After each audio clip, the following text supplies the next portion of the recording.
Hello, hi. I didn't check my audio before I did this. Can everyone hear me? Or am I going to make the same mistake as always? Okay, how about now? I'm Kat Abou-Ghazaleh. I'm running for Congress, and one of my favorite things I've been doing since I started running for Congress is I've been holding office hours, but not everyone can make the in-person ones, so I'm devoting a stream to those today. But before, I wanted to shoot the shit with my good friend, Washington Post games reporter, podcaster extraordinaire, and dad to a wonderful little orange cat, Jack, Gene Park. How we doing, Gene? Hi, Kat. How are you? Uh, Amazing, frankly. I've been having a crazy 3 weeks. Yes. Yeah. I see your cat sticker right there Where? on Oh, your yeah. mic right there. Yeah. Someone got me this for my mic. It's Oh, amazing. Little heater. that's amazing. Yeah. A little heater cat. Yeah. Yeah, I mean, like I usually wait the first 10, 15 minutes of office hours hanging out. And I also haven't had a second to myself all day. So Mm. uh how are you? Unrelated to politics. What's been a I'm good day in good. your life? Good. Yeah. Thanks for saying unrelated to politics. So I am here not as an employee of the Washington Post. I think it's well documented that Kat and I have been good friends for a long time. I even met her mom. My mom loves you. She Yeah. loves you. Yeah, I charmed Kat's mom even, and that's not something I can even say for like most partners I've ever had even. So yes, Kat and I are good friends, and we're just kind of hanging out here, and as two orange cat parents, As and I two think orange cat parents. and I think Jack was like an influence on you to get an orange cat. Is that? I mean, I thought he was always beautiful and perfect. Oh, my God, my mom's in the chat. Hi, mom. Oh, hi, She says mom. I do love Gene. We all got dinner together, Aw. y'all. Gene explained the Drake Kendrick beef to my mom because it had just started happening then. It was a great time. Um, yeah, I mean, Jack has always been an icon. We got Heater just because she's perfect, Mhm. but it makes us match in yet another way. And can I tell you the most insane story about Heater that I learned this week? I want to hear about it. I've been waiting And all day. this wouldn't have been possible without the campaign, but it's not political. Mm. So I was recording as a guest on a local Chicago podcast, CityCast, and Heater came over and started playing with this paper bag. It was so loud. And I told her to stop. I was like, "Heater, baby, you're so cute, but you got to stop." And she Mhm. didn't. And then she brought another bag somehow when I confiscated that one and did it again. And I was like, "Baby girl, this isn't working, Heater." And then the producer hops in and she's like, "I used to have a foster cat named Heater." And I was like, "Wait, really?" Because it's not really a name that you hear much. That's And she not a was like, name you hear much. Yeah. "Yeah." And I was like, "In Brooklyn?" She's like, "Yeah." "Brooklyn Cat Cafe?" "Yeah." "Did she have feline leukemia?" "Yeah." It's Heater's foster mom. I had No no idea way. she even had a foster mom, which makes me happy because that means her No year way. and 9 months up for adoption. She wasn't just in the feline leukemia room at the The shelter. producer of the local Of the local Chicago Chicago show podcast was is Heater's Heater's foster mom foster mom? That's in crazy. Brooklyn. Whoa! And she lives, like, really close to me, so we're planning a reunion next week. That's amazing. I Yeah. know, and she was like, "I" and she understands how special of a cat is. I mean, you've met Heater, she's awesome, Yes. That's so and she was like, beautiful. That "I've makes me always wanna wondered what's cry. up with her, like, I miss her so much," and her friend just had or her roommate just had kittens, or the cat, I guess, had the kittens, Mhm, and they mhm. just look like little Heaters, like, they have the white eyeliner, one has some That makes me boots. wanna cry. The I universe know. is bending towards Heater, you The know? universe is bending towards Heater. The arc of the universe bends towards this little orange cat. She is, the main character. Yes, Um, she's the main character. She's the warm little nucleus at the center of everything right oh now. my god, that's why she's named Heater. Yes, exactly. Oh my That's why. god. That's Ugh, exactly why she's named Heater. I was gonna ask you all why she was coming named Heater, together. but yeah. Yeah, she was found on a heating grate in the middle of winter in the Howard Projects in Brooklyn, and she was huddled with a bunch of other little orange cats. And yeah, every single part of her backstory is so sad. She was pregnant. They had to do a little kitty abortion because She she was was 6 pregnant? pounds. She was 6 pounds. She couldn't give birth to her kittens. And she was all scratched up and she had feline leukemia. So she was up for adoption for like a year and 9 months. And I thought she was just in because feline leukemia is contagious. It's not Yeah. cancer for those who are worried. It's like a virus, but it's Mhm, lifelong and it usually affects life expectancy. And so they have just like the little ward, which is one room at mhm. the cat cafe. But no, she had a family that loves her. And that's where she learned how to like feel loved by people. That's where she learned how to love being brushed. I Mhm. mean, you know how much Cedar loves being brushed? That's Yes. because of Michelle, the producer. I want to have her on stream like next week to just talk That's about Heater. amazing. Oh, that's awesome. That's awesome. Yeah. Yeah. See, you're having a bunch of like news people, news Yeah. related people just come on and talk about cats. So Just to that's, come on and talk about you cats. know, yeah, we're just talking about cats with cat. So we're breaking the paradigm of media and politics JD relationships. Vance is gonna have an aneurysm. Um, so what have also for anyone that's joining, because we got like 50 people in the last, minute, just shooting the shit with Jane till we start virtual office hours. Maybe you'll get to see me get yelled at, but if anything, if it's like anything in real life, people will just have really substantive, interesting questions. And I'm big on transparency, so we're going to be talking about them here. Gene will not be there, but he'll be here right now to tell me, what are you watching lately or playing? What am I watching lately? Well, The Last of Us season 2 just started. Oh, did it? I Yeah. didn't even notice. Yes, yes. Episode 1 just aired last Sunday, so you're not late. Cool. You can just catch up right now, and so that should be exciting. This week's episode should be an exciting one, but it just started. And I also just finished watching, and it's funny. I just got a text from my friend about the Devil May Cry show on Netflix. Have you played Devil May Cry before? So Devil May Cry is about a really, really hot, like cowabunga type dude who is half demon and half human, and he is also Just like me, for real, for real. yeah, yeah, and he is yeah. He's just a hot half demon person, right? And he's super confident. He loves pizza, and he's like the son of like a legendary demon who fought back the hordes of hell to save Earth or whatever, right? And then so now you're kind of carrying on his legacy to protect Earth. That's the story of the game, right? Yeah. In the show, which is run by showrunner Adi Shankar, I really want to get your opinion on this. They changed the entire demon human dynamic. Where in the games, like demons are just evil. You're the devil, you're Satan, you're hell. There's no ambiguity about that one. In here, hell's denizens and the demons themselves have become allegories for Middle Eastern people. It's just like me, for real, for real. It's just like you, for real, yeah. So you find out that like the humans hate hell. They want to nuke hell, and then you go to the other side and you're like, oh man, there's so many refugees in hell. They want to leave. You're hell. like, damn, they just want to drink tea and pet cats. That's crazy. And then so the whole show is bathed in, like, because the games came out in like the early 2000s, right? The whole show is bathed in like early 2000s vibe. So the theme song for the intro is "Rollin'," Air Raid Vehicle by Limp Bizkit. Has Papa Roach, has Crazy Town in the soundtrack, but also the president and vice president of America are main characters, and they're clear parallels to Bush and Cheney. Bush being the kind of like ignorant redneck, like guy from Texas kind of guy. I'm sorry for saying redneck, but you guys know what I mean. Dude from Texas, right? And then the vice president, who's kind of like the main antagonist, is like a person who's like on a mission from God to destroy hell or whatever. And it's actually voiced by Kevin Conroy, the late Kevin Conroy, who was the voice of Batman for like years and years and years. And this was his last role. But then and then the whole show ends with a montage of spoiler alert, I guess, for Netflix. I don't know if anyone here cares about it, but the whole show ends with a montage with American Idiot by Green Day. Nice. To really own in the political messaging of the U.S. government being imperialists and colonialists, right? Which is an interesting perspective because the writer and director of the show attended Trump's inauguration festivities several months ago and was like proudly posting about it and be like, like talking probably about a good thing. Cool the crowds are or whatever like that. So it's like, interesting perspective there. So, I really like that people can just say one thing and do another. That's a hot thing to do right now, right? The hot thing to do right now.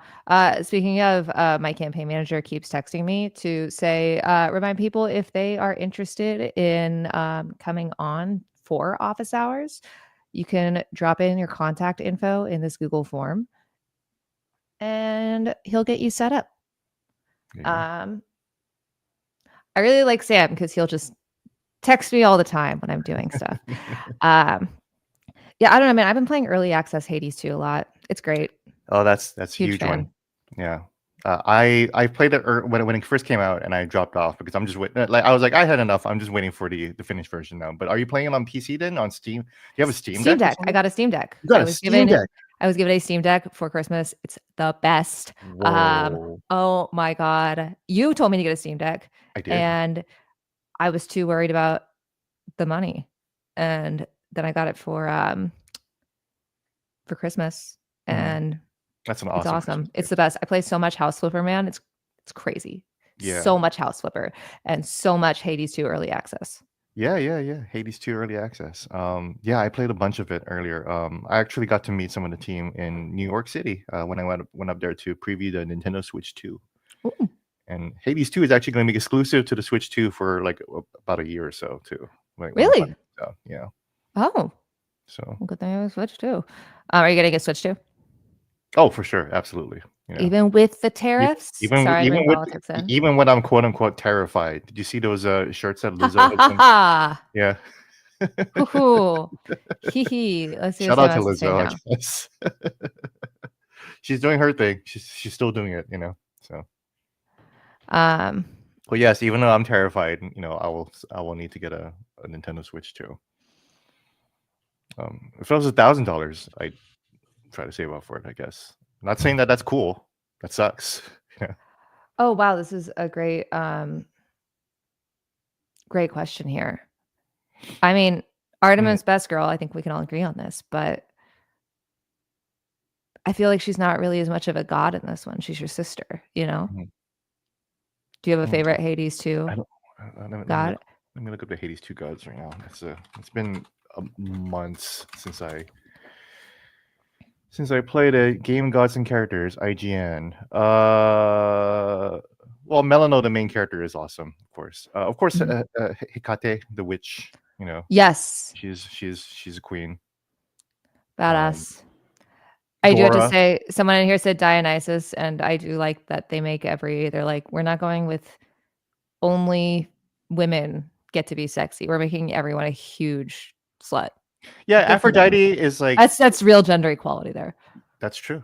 Yeah, I mean that's the thing. You know, like Devil May Cry, for example. Like it's mostly hot guys in Devil May Cry. You know, every main character is just a hot dude. They barely have their shirt on. You know. Hi, Sean. I'm talking about the campaign in a bit. We're just waiting for office hours to start. And if you want to be in office hours, here's the link again. Drop in on the forum.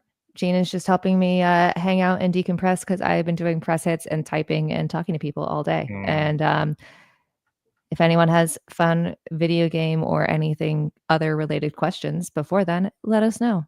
Oh, Poseidon is a lot. That's a lot of man meat right there for sure. Yeah, I miss Divine Dash a lot. Yeah, Divine Dash was pretty Divine overpowered. Dash was so OP. Yeah. Yeah, man, I don't know. I got to play my Steam Deck for the first time since starting the campaign on Saturday, and that was nice. And I've been playing a lot of Steam Deck too. Yeah, it's very versatual. Very this versatile. Is now, this is now an ad. Political. This is now just a Steam Deck advertisement. But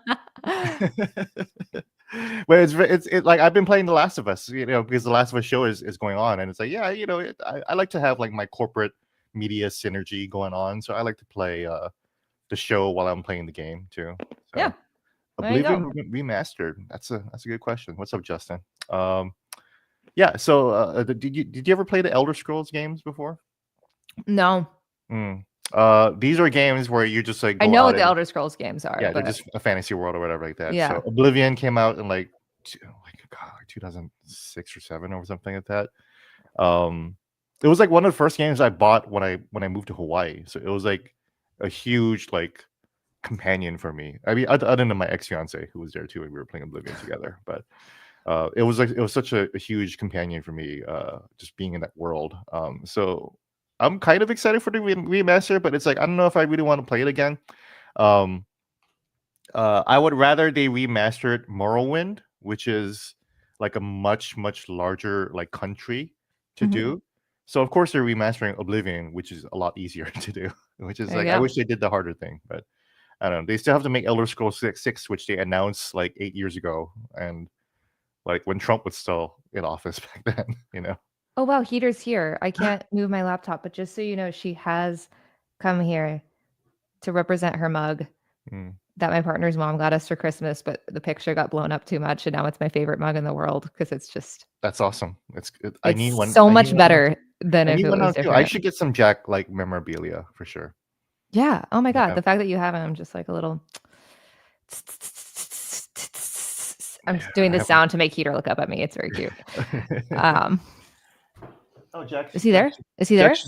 Jack's just in the back right here. Celebrity sighting. I love it. There he is. Um, Not talking about politics, but can I tell you about the campaign? Because we haven't been able to catch up since I started the campaign. Yeah, we actually haven't been speaking, which is which is why like I'm trying to like put up the wall between us now because it is which sucks. Yeah. I hate it.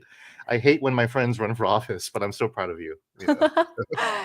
Yeah, I mean, just like the personal component, like no politics here, Yes, because yes, yes. obviously I'm not a political person at all. I've just been so shocked at how much time it is to be a not even time, but like effort. My body had to adjust to the schedule, and Mm, everyone told me, like it's going to be different when you're a candidate. Like it's going to be, especially like the first few weeks, it's going to be so chaotic and you won't be on top of everything. And you're going to feel a little out of control, but also be having fun, but also be stressed, but also go to sleep as soon as you hit the bed. And I was mhm. like, yeah, I know that's the same for everyone, but probably not me. I'm probably different. And no, I'm not special. I have been having the most fun, but also it's so tiring, especially like Mhm. the narcolepsy. Thank God Yeah. for naps. I mean, what would we do without naps? Mhm. Yeah, I just had one earlier today, you know. I just had one earlier today too. Oh my Yeah. god, we're like twins. We're like twins. Jack wanted to bundle up, so Oh my I was god. like, yeah, I think I'll just take a nap right now. Yeah, Does I he make can't even. biscuits on you at night? Hmm? Does he make biscuits on you at night? Oh, totally. Yeah, he makes biscuits on me while I'm gaming. Like he would just show up and he was just like just knead on me on my little on my fat belly, which I'm very happy to have these days. But yeah, I can't even imagine because a lot, I've told you a lot of my friends have run for office too.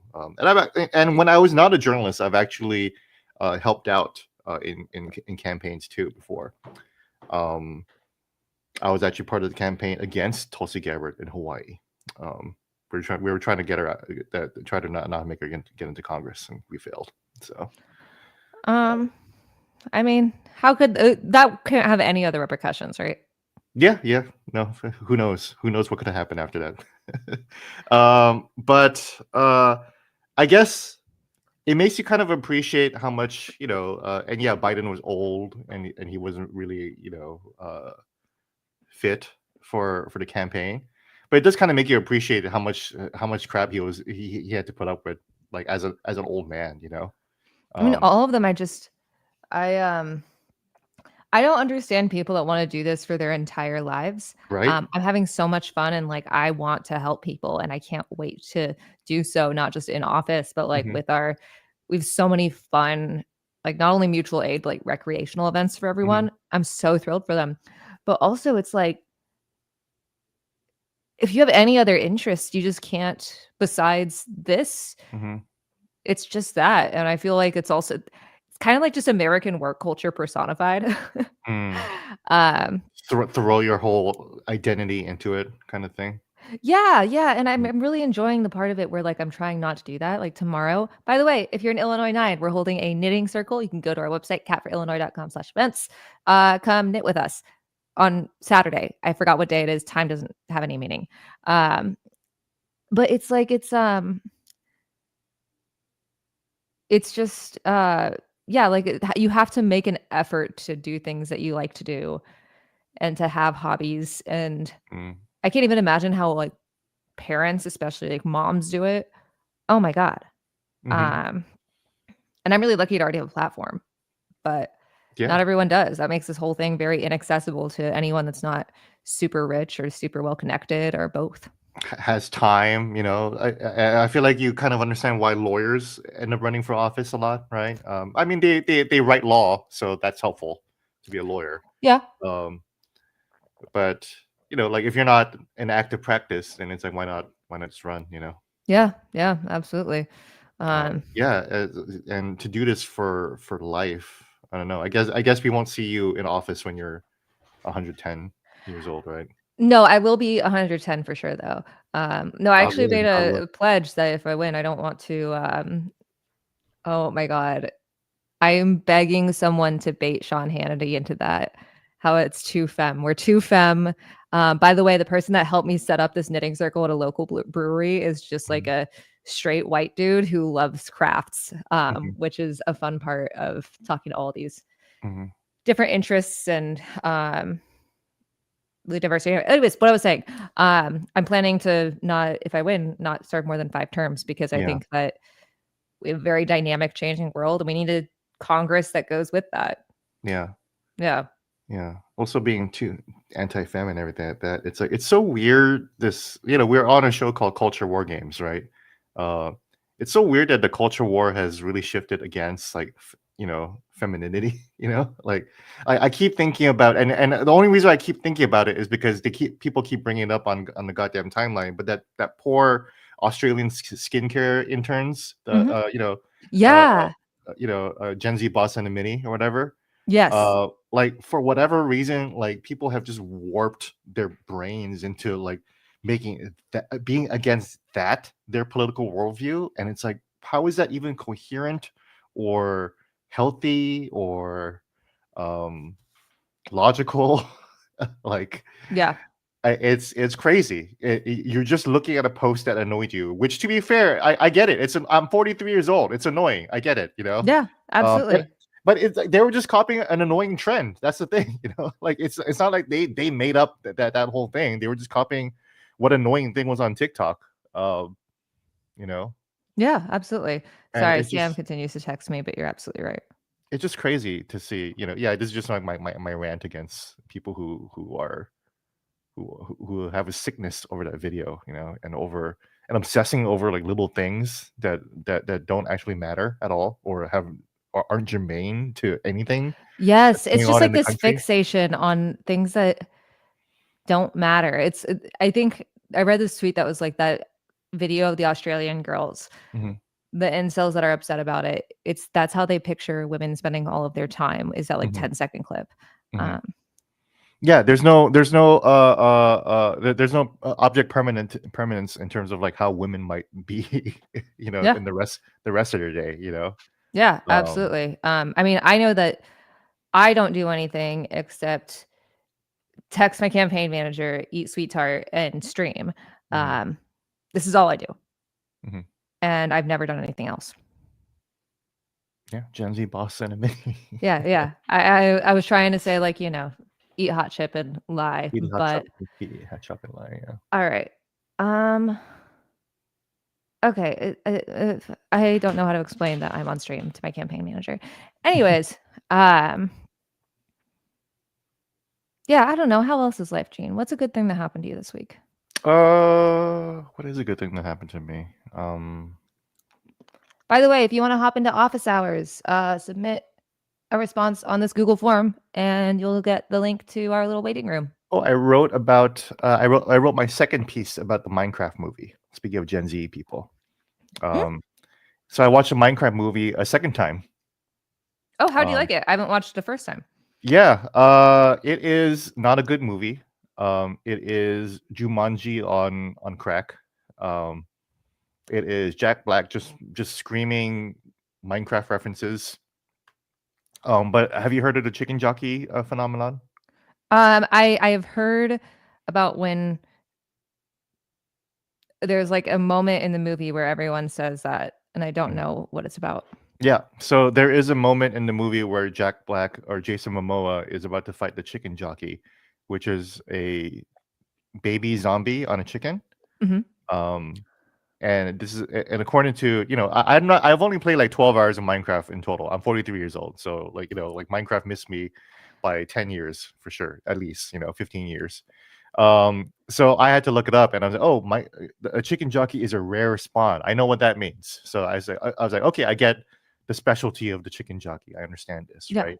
But that scene was in trailers, and that scene in particular got memed on TikTok to death. So once the movie actually started, and once people actually saw the movie, Once Jack Black says chicken jockey, the entire theater just goes crazy. You're like, chicken jockey. It's not about, as Sir Splintfast the Pungent says, my son said, it's not about the movie. It's about being in the theater with everyone. That's lovely. It That's is so true. lovely. I love that. It's cool, and then until you see kind of like the degeneracy on display when you actually go into the theater. So Look, I like when kids get to do kid things that aren't just like having their brains rotted by algorithms that are meant to keep them on the algorithm. Like, good for them, frankly. here's the tricky thing though. The algorithm fed them chicken jockey.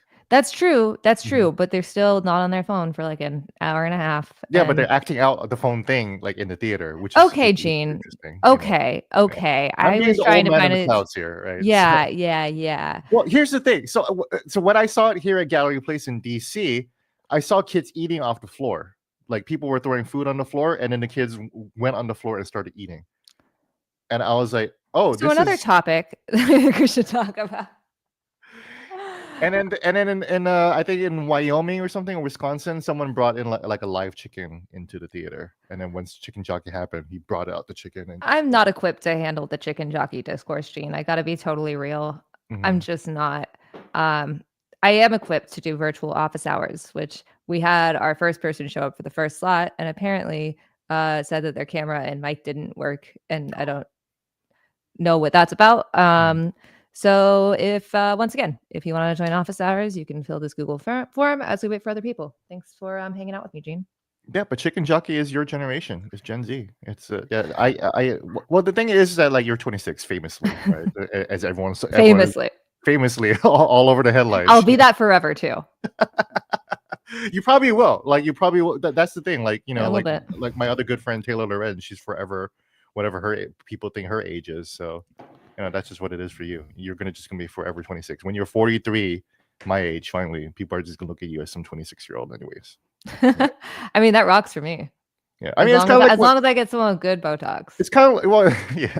It's kind of like how they infantilize AOC. You know, they keep posting that video of her dancing in college, and it's like, dude, that's like 10 years ago now.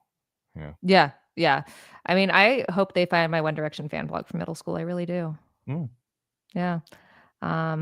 It's embarrassing, but I think it's humanizing. That's what that's the trick to winning politics. I think you gotta. That's the trick. You would never guess this, but I didn't delete Instagram pictures on purpose. Who would have guessed? I bet you didn't. Do we have any questions for Gene? Let's turn this into Gene office hours as we wait for someone with both a mic and a camera to come to their time slot. Come on, guys, get your setup together. I have a question for you, Gene. You my friend? Mm-hmm. This question. Are you my mom's friend? Yes, of course. Yeah, you are my mom's friend. Well, she's in town. Let me know. Okay, Jane. So we can go out and have lunch dinner or whatever, and we can hang out. You know? Oh, this is so true. Women aren't supposed to have lives. Extremely true. No. That's one thing that like I've been prioritizing Blue Sky on this campaign, and part of that is because, or not. I've been prioritizing Blue Sky on this campaign, because it's like the only platform where they're hiring more moderators instead of firing all of them because that's too feminine. And it's really cool when someone says that they'll do unspeakable things to you. They get banned. Like that's really, really cool. But also because like it's transparency. There's open source. I prioritize that. You also have like your gift links feed. I don't know. I'm a Blue Sky girly. You're Gene.meme on Blue Sky. I did secure a little thing on Blue Sky too as well. So. Apparently we have someone coming in 30 seconds. So Gene, thank you for joining. Where can people find you? You can just follow me on Gene Park or linktree/Gene.meme. That's pretty much what it is. But you can also find me in the Washington Post. And once again, this was not a political stream. I'm just hanging out with my good buddy Cat. He was just hanging out with his good buddy Cat. All right, bye, Gene. All right, bye. Love you. Love you. Are you leaving, or do I have to kick you out? I can leave. Bye. You can do it. Yeah. I don't know. How are we doing, gang? This guy should be here in a second. We got someone coming. I'm very excited. Office hours have been going so well, honestly. We get like the last one, we had 18 people all shuffled together in this little coffee shop, and it was actually a problem, and they made us move. Um, but that's fine. And I've heard from everything about stuff like tariffs, cycling, questions for me, questions about um, like very niche issues, which is kind of nice because these are the people that are really politically active and want to be a part of their community. And so I wanted to bring this here. And we have Ray here. Hi, Ray. Welcome to Office Hours. Thanks. What do you care about? Well, I care about you running. I think it's a great thing. I'd had people. I told them about you running, and they were traditionalists saying, "Why is somebody running when Jan Schakowsky's doing a good job?" And I wondered what you had to say about that. Yeah, I mean, I've said this before, but this isn't really a like a vendetta or even a referendum on Schakowsky as a person. I was saying this in a press hit earlier, but my grandmother was a GOP operative in Texas, and she did not like Schakowsky. And frankly, that is an endorsement of the representative's character. Mm-hmm. I do think that what the Democratic Party is doing isn't working. And part of that is this unwillingness to challenge or even have competitive primaries. I'm not sure if you saw on my site, but this district has been represented by 2 people since 65. Mm-hmm. Schakowsky hasn't had a competitive primary since 98. And that's not necessarily her fault, but I think there's just this part of the culture that it's a bad word. Like setting up the campaign, people would hang up the phone when I said that there was an incumbent who hadn't announced if she was retiring or not. And so, yeah, I mean, this is more, I'm trying something different. My campaign has a completely different model than any other campaign thus far. We're focused on mutual aid and spending in the community rather than on consultants or fancy fundraisers or, galas, that type of thing. We're also, I've had a lot of people reach out that, since redistricting in 2022, that farther west side of the district, a lot of people out there don't feel represented. And that must be difficult as a representative to get out there and be in DC, but that's a problem. And I want to make sure that everyone feels that way. So I think the main things differentiating us are our approach, both in the campaign and which voters that we can get to know in this time frame if she runs. But I am the only person officially announced in this campaign, to be clear. And then the final thing is, there is, as I'm sure you've heard, questions about age. Schakowsky's 80. I don't necessarily think that makes her a bad person or anything. It's everyone's different. I think it's less about age and more when it comes to our Congress and the term. I hate when it does this. Why does it do the thumbs up on video calls now? Anyways, when it comes to the word gerontocracy, a lot of people in Congress didn't grow up with school shooter drills. They haven't had to pay most of their paycheck in rent or out-of-pocket medical expenses in decades. And it's hard to legislate on those things if you never make room for more people, because this is a very dynamic, changing, scary time, and we need a dynamic Congress to go with it. Does that answer your question? It does, and Awesome. I'm all into it. I like that explanation. I live in the 35th ward in Chicago, and as you might have heard, the 35th ward alderman was appointed to head the Park District, Chicago Park District, and then there was immediately a favorite that was appointed to the 35th ward vacancy, somebody who had been in the 8th district of Cook County commissioner. And so, what you're doing is encouraging me to apply for the 8th district Cook County commissioner job. That's amazing. You absolutely should do it. I mean, how do you feel about this? About at this local level, alderman's appointments? How are you feeling? Well, I already found out who the favorite probably is. The person who was in the 35th ward office who's probably already pegged for it. But I had people come out and ask me to apply for the job.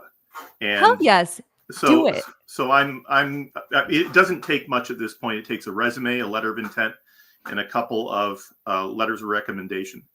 And I only found out about the 35th ward vacancy 4 days late. Otherwise, I might have thrown in for that too. Even if I didn't have a shot, And then I found out that of the maybe 7 or 8 people who applied, only 2 even met the requirements, and the requirements weren't hard. So the requirements are the letter of intent and the recommendations. Yeah, the letter of intent, the recommendations, resume. You just got to punch the, and then you go in front of a board of community leaders to vet you, and then they give their recommendation to. In this case, I guess it would be Preckwinkle, the Cook County president, and for the alderman, it was the recommendation, supposedly to Brandon Johnson. But there's a process, and in these cases where they're promoting somebody in the middle of a 4-year term, and then they're leaving behind a 2-year vacancy, and it's all appointments. I haven't ever held political office before. I've been a steady volunteer or a worker, the poll worker, election judge. I try to stay very involved with that kind of thing. I do a lot on a really low level, but I totally am into the mutual aid society thing, and my supporters are people like the Chicago Tool Library type of folks, or like, I want to get endorsed by. I love the Chicago Tool Library.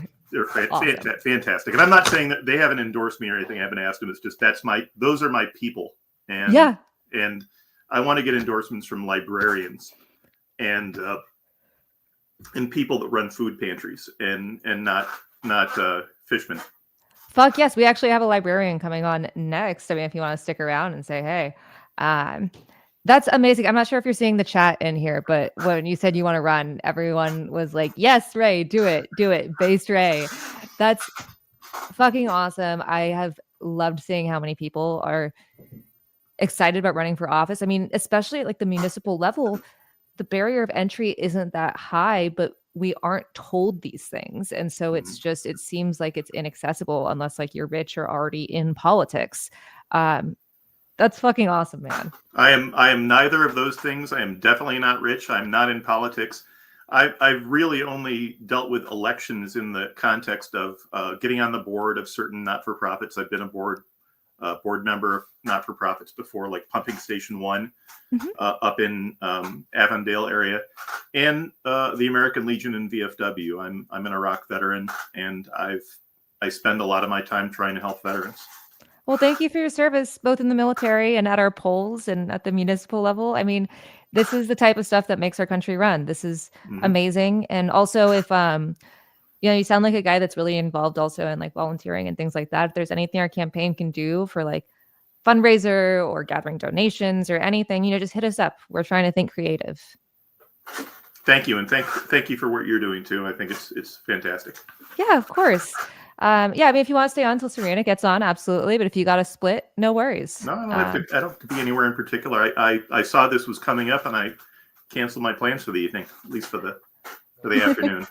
Well, we're honored to have you here. Here is Serena. Hi, Serena.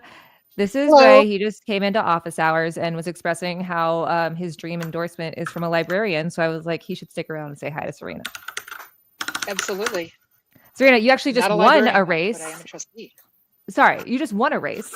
Ray is thinking about getting into politics. You want to talk about your political experience and what to expect and how the community, and also, welcome to office hours. If you have any questions, comments, concerns, let's talk.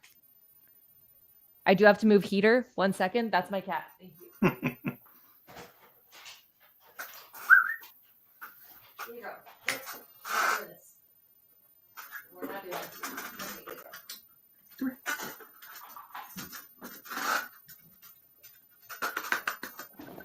Hello, I'm back. Serena, welcome to office hours. How can I help you? Oh, puppy.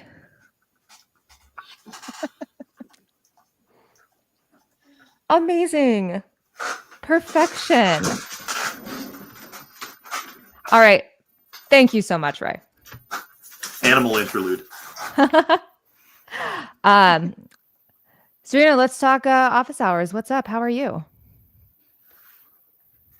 I'm doing fine. Obviously, coming in from the car, are definitely a bit of a up in the air. But I mean, I'd already asked a couple of questions through the Discord. One of the big ones is, does the campaign kind of have their schedule set up as far as activities when it comes to the actual electioneering piece, comes to knocking doors, getting petitions set up, like the nuts and bolts for getting the access that you need in order to be able to do the actual run? Yeah, so we have a bunch of things that are flagged, but we're currently hiring our field director right now. And so those, as we go farther in the campaign, like the door knocking, those things we'll be doing closer to middle end of the summer. The primary, for those who don't know, is March 17th. And, continuing into the general election, of course. But we're waiting for our field director to come on before we put anything set in stone in case they have specific approaches that they want to take. And if you're watching and interested in applying for a field director position, go to catforillinois.com/jobs. And I guess my next question is, are you also then at this point, I know that there's a ton of policy already kind of set up on your website.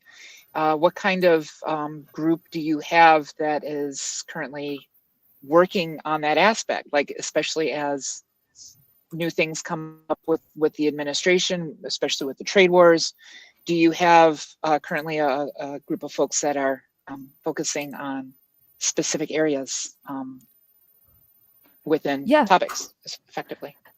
Yeah, so part of that is the volunteer Discord. We have a lot of people that are flagging stuff for us in real time because, Sam and I only have so much bandwidth and so many hours in the day. We are also hoping to hire someone on the more political side to help, supplement that. But for our meetings to develop our comprehensive policy platform, for those of you who don't know, our issues, which you can find on our website on the issues tab, we want to make it the most comprehensive in the 2026 election. So we want to not only add to our current issues, but expand on the ones we already have. We've got meetings set up with a bunch of different leaders right now for housing. And for transit, we're working on those immediately. And we want to debut each very thorough part in its own, video or event type thing. But we don't have anyone specific on staff because right now staff is just me and Sam and our, 500 Discord volunteers and 500 non-Discord volunteers. I mean, and you discussed that it's really fascinating with this district where you have high density housing that sits in Chicago, Evanston, lakefront area. And then as you get further west, it gets very, very, the density just drops off the face of the earth. It's like so few people per space that it seems like you might have to draft multiple policies for the same district. Same with transportation. You have not only the Metro and the L trains, obviously in Chicago area, but then in McHenry County, we literally had a meeting not too long ago, I believe, where they're discussing what even buses look like when there's so few people that even in McHenry County.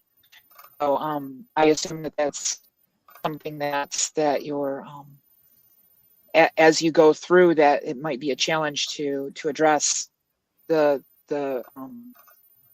various areas where you have a very high urban density going all the way into effectively country almost to farmland. Yeah. And I mean, I'm sure you. So I guess the question is, are you focusing on? Yeah. Well, door knocking's in one space as opposed to all the district. So. And one of my other major questions was, I know that there's going to be a few folks, and especially older folks who definitely remember Jan possibly even running the first couple times, who will come to when somebody knocks on their door and says, hey, we're trying to collect signatures for Cat. If Jan does run, do you have some kind of test script that we're planning on possibly offering to folks who may very well say, no, Jan is actually the person I prefer because of XYZ. I would love to be able to differentiate Cat's campaign as something different than Jan. And so I guess my question to you is, have you been testing scripts? Have you been kind of workshopping a few ideas as far as the elevator pitch when it comes to knocking on doors? Yeah, absolutely. And that's also something that we want to like flesh out with our field director when they are hired. But with that, a lot of it is just, I mean, you've seen this in the campaign, but it's just like, this is who I am, and I want to show voters that. And not all of them will vote for me. Some of them don't want that, and that's totally their right. But for our people that are knocking doors and canvassing and all these things, every talking point or whatever we want to call it that they'll have is just going to be very real of like, this is an option, and also trying to reframe this as, you know, now you have, if she does run and if no one else enters, now you have two options instead of one. And here is what this other option is offering. Well, do you have some statement like right now, especially if I were to speak with some of my neighbors, that I can actively say, hey, this is the reason that you might want to watch out for Kat, that she might be a better option than Jan, even before we start knocking on doors. I do have some ability to have longer conversations with some of my neighbors. I'd love to hear some of the things that that you would love for folks to present. It's actually so funny that you asked that, because Ray came on to ask that exact question to me. The main things are the approach of the campaign is different, not just from Jan, but anyone else. We're focused on spending our money in the community. And hopefully by the end of this campaign, every person in the district or someone they know will have been positively affected or impacted by our efforts, whether that's, you know, the going to one of our events and just having a good time, or maybe their child was the recipient of one of our high school public service grants this summer, or maybe the food bank where they sometimes pick up a bag if they need it, especially this year as we feel the price of tariffs. That one of our events taking material donations, their entry fee, they got helped by that.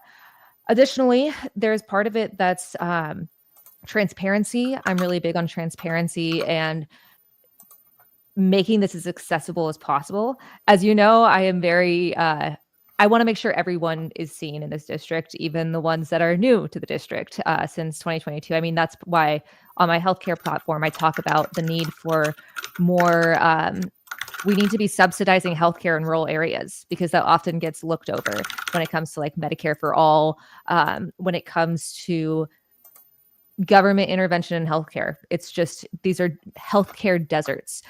And then finally, there's a part of it that's experiences. People like to frame it as age. I prefer to frame it as various life experiences. It's a very different world now. What Democrats have been doing, it isn't working. Otherwise, we wouldn't be in this mess. And I think part of that is because our Congress is, hey, Ray, are you typing? I'm going to mute you. Don't worry about it. Is because our Congress is significantly older than the average American. And that's not a necessarily bad thing. It's value neutral. But they haven't had to worry about out-of-pocket medical costs. They don't spend most of their paycheck on rent. They didn't grow up with school shooter drills. They don't worry about the sheer number of microplastics in their body over the next 50 years, because it's a different world. And like, that's why if I win, I don't want to serve more than 5 terms, because there are high school kids going through stuff right now that I have no idea about, and they should be leading as well. Those are the main 3 things that I'm thinking of, is just the approach of our campaign and leadership. I mean, I think Jan has been a good representative. She's been a progressive trailblazer, all these things, but what the Democratic Party is doing isn't working. And we need people to stand up to Trump. Standing up to the right is my forte. Lisa Murkowski just said today, she was saying, you know, we are scared of retaliation. I'm not. I'm good at communicating, and I'm good at communicating in a way that pisses off the right. I know how these people think, and I know how to beat them. And I've shown that in my work. And so the election is now, it's just under 18 months. Yeah, general election. Yeah.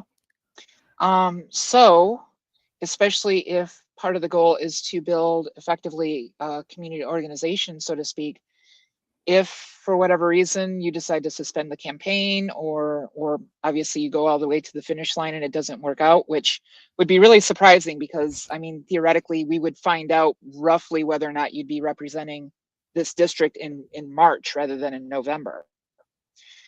But with that being said, even March is 12 months away. What do you envision happening to any organization that you do build if, for whatever reason, you might, heaven forbid, lose the general or even lose the primary? Like, Yeah, for I mean, instance, would you be willing to spin it off into a community organization? Would we be looking at a sort of boot camp for other folks to try to utilize the same ethos when it comes to elections and comes to running campaigns? that's a great question. And frankly, I haven't thought much about it in a concrete way, because it's right now just the campaign. I've talked to other people about, if other people want to run, helping them out and things like that. But that is something to think about and reflect on. I'm not sure, because we're trying to do so many different things, exactly what a single organization would be. But that's good to think about. Thank you. Yeah, I mean, I realize that this is literally like days within you even announcing it, but considering No, it's what you're good to think about. trying and planning to build, I mean, especially if, for instance, if Jan still stays a force in this district, if Jan doesn't run, but we have someone else that just puts money in, so to speak, like there's many ways that this might not work. Obviously, I'm rooting for it to work, but I would love to see something like this persevere beyond just the 12 months that's 11 months, for gosh sakes. Today's April 17th. That it will take to get to at least the primary. So yeah, I'm really interested to see where this goes, and I would love to see this become a better form of campaigning, because money nowadays tends to, I mean, it still accumulates in certain areas when it comes to media, whether it's print media or whether it's printers specifically, or whether it's television, whether it's newsprint, so on and so forth. But you don't really see too often campaigns helping communities. And so I hope that community mutual assistance is going to be a valid paradigm for campaigns going forward. Yeah. Before I have to boot both of y'all off to make sure that we can get Simon and anyone else that comes in here, I think like part of this campaign is, win or lose, the money is being spent in a good way. And we're trying to use this as not only to win, that is obviously the first goal, but also a proof of concept for others that want to do it. Like, say this is a crowded primary and I get 21% and the winner gets 25%. That shows that a young person campaigning on the ground, rather than just paid media and call time and fancy fundraisers, can still gain a shit ton of community support and help people while you're at it. And that's good for everyone.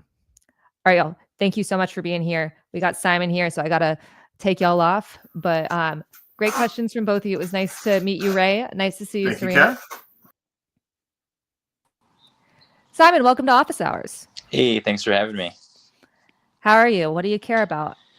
I'm Palestinian American, just like you are. I'm sure you can relate to this, but especially within the last couple of years, it's been pretty difficult for us. Not only having to watch the news every day, but also just kind of how we're treated here. And so, I mean, personally, I'm too even like hesitant to tell people I'm Palestinian nowadays. So I'm just wondering what, if you're elected as representative, what you're going to do, not just for our community in general, but for like hate crimes, like, anti-Semitism, like there's hate crimes all over the place now. Yeah. It's not just against us, but specifically for Palestinians and kind of other hate crimes as well. Yeah. I mean, I think you understand this especially, but like it's been really frustrating in the last 2 years. Like Like I grew up in Texas, and the racism that I've dealt with in the last 2 years has knocked that out of the water. Yeah. And there is like this specific anti-Palestinian racism, which is like this very unique type of dehumanization that growing up, once again, post 9/11 Texas, I didn't really experience a lot. It was just general like anti-Arab hate. And now it's this very specific thing. I also think, and I'm sure you also get this, I've had a lot of people ask me, they're like, this is a district with a lot of Jewish people. Are you nervous? And I frankly find that insulting. And it's always funny because it seems to be people asking that aren't Jewish or Palestinian. Yeah. Like our fates, our futures, our dignity is inherently intertwined. That's why you've seen a rise in hate crimes against both populations. As far as, you know, this district and hate crimes and Palestinian support, I mean, first off, I'm not ashamed of my heritage, and I refuse to be. Just like anyone else, we all have a backstory. We all have a history. We all have parents. We all have ethnicities of plenty of types, and I refuse to be ashamed of mine. Also, I think that my stance on this conflict is not that controversial to the majority of Americans, and it's that war crimes are bad no matter who commits them. I think everyone should be held accountable, and that includes our allies. That includes people or groups that attack our allies. Civilians should be protected no matter their nationality. Children should never have to fear for their lives, no matter what state or territory they're in. Like, this isn't controversial, and it's so frustrating to be told that it's radical just because you're Palestinian, when if you replace the name of the country or, you know, the race, everyone else would agree. Like, it would just be a no-brainer. Yeah, absolutely. A big thing is, you know, looking at Northwestern and Loyola, which are two big employers in this district, one of which just had $700 million in funding cut by the Trump administration under the guise of, you know, fighting against anti-Semitism. Well, the president pushes the Great Replacement theory and platforms rabid anti-Semites every single day. He's partnered with a guy that's essentially created a supercharged engine for pro-Hitler radicalization, Elon Musk. I mean, the amount of times I see nice things about Hitler on my timeline on Twitter is... It's gotten so much worse. It's gotten so much worse, man. It's gotten really so bad. much worse. And so I have no interest in equivocating or trying to insist that certain things are like, I have no interest in equivocating on this. Our educational institutions are what authoritarians go after first, because that's where information is. That's where our next thinkers are. And they don't go after, this is part of the reason a Democrat's not standing up, because they have clout, they have reputation to leverage. We've seen they don't go after the powerful opposition first. They instead deport people to a concentration camp overseas, and don't tell the families, and the families don't find out till they see Kristi Noem doing a photo op there. They revoke student visas and then blame us as Palestinians for that. We've gotten so many emails from faculty that is scared of this, and it's just heartbreaking to see. So standing unashamed with that, we're also trying to do concrete measures to protect students, especially protesters, many of whom are Jewish. That's one of the most frustrating things here. Is like Jewish people, Jewish students especially, like, have been organizing over the last years to just stand for peace. And, you know, the GW campus protest was the most beautiful experience I ever had, beautiful protest experience. So we're trying to make business card size flyers for the fall semester to distribute around the campus, so students know their rights if they're arrested by ICE or the police. We're trying to find other concrete ways to do that. Additionally, you know, I have no interest if someone fucking spray paints a swastika on a synagogue. That's unacceptable too. Like, hate is, I don't know why we've suddenly decided that some forms are okay and some aren't. But as someone that studies extremism, I don't care about trying to split hairs here. And then it makes us look pretty bad too. I mean, like, and then that's not the primary reason it's wrong, but it's like kind of a secondary reason is that like people then attribute to the pro-Palestine equals swastika on synagogues when it's not the case. It's so awful watching the right hijack our our people to try to push their agenda. I was actually speaking to a bunch of older Palestinian people at this conference about digital literacy, and I was saying, these people spread misinformation for a reason, and it's easy to fall for it because they're trying to get you to dip your toe into this. And they were all aware of that. And they were like, yes, I am so scared of reposting something from, Jackson Hinkle or whatever. And it's because they're trying to hijack our rights to spread their own hate. It's so frustrating because I'm like, it's like the worst person and you're agreeing with them on something. It's like, no, not you. Yeah, not you at all. And it's like you don't even mean it. Like you hate us too. It's that's one thing since I started running, seeing guys on Twitter try to argue whether I'm too Palestinian or too Jewish because they insist that I'm Jewish, and it's like it's just a fact that I'm not. And it's like you guys hate so many people. It's ridiculous. I don't know, did that answer your question? I wish that there were more concrete things I could offer, but it's a really scary time, and besides doing whatever I can to resist and oppose as loudly as possible and taking whatever concrete efforts we can. Sure. We can't just win a majority. We have to win a majority. I did want to say, if you haven't already heard of it, there's a Chicago Palestine Film Fest. That's where I got this shirt. When is it? So I don't know if there's any tickets still available, but it's going on right now. There's a bunch of films throughout the week. So if there's still tickets available, you should definitely try to come out. I think it would be a great. I think you would enjoy it, first of all, and I think second of all, it'd be a great kind of campaign opportunity. So maybe reach out to them. I think their Instagram handle is Shy Palestine Film Fest. Tickets available now. Amazing. Okay, yeah, there you go.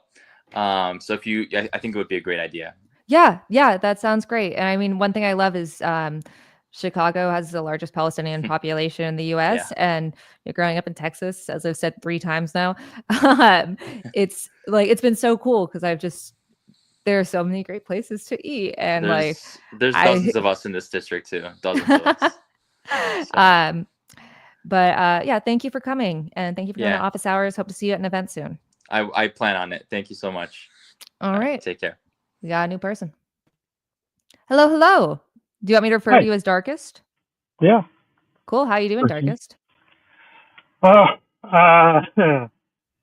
has probably been the longest, 3 months at this point that I've ever experienced. It's just been entirely exhausting. So it's good to start seeing new blood trying to run for Democratic Party and run for seats that have been long held. Yeah, absolutely. So my interest is honestly on a lot of economics that have been occurring and where your stance lies in different areas. All right, hit me. So what would you do to improve taxes in our country? The way that it's assessed, how the distribution that, different groups of people have to pay in terms of how much they bring in as income. Changes to any sort of deductions or different streams of income would be assessed and determined. Yeah, so I am bold enough to admit that I don't know everything, and that includes on tax law. But I've mentioned earlier in the stream that we're trying to make the most comprehensive issues platform of the 2026 midterms, and that means that we're talking to as many local leaders and experts on different policies, and that includes the economy. We're currently trying to flesh that out right now, and we want to launch that sometime this summer. The one thing that I can say for sure is that we need to be taxing billionaires and corporations a lot more. They need to be paying their fair share. It's unacceptable how much we pay, and people that have so much money you can't even picture it in the human mind pay less than we do, and entities pay less than we do. Additionally, we need to be taxing wealth. And I also get a lot of questions about, like, how do you want to support all these, woke Antifa commie programs like healthcare and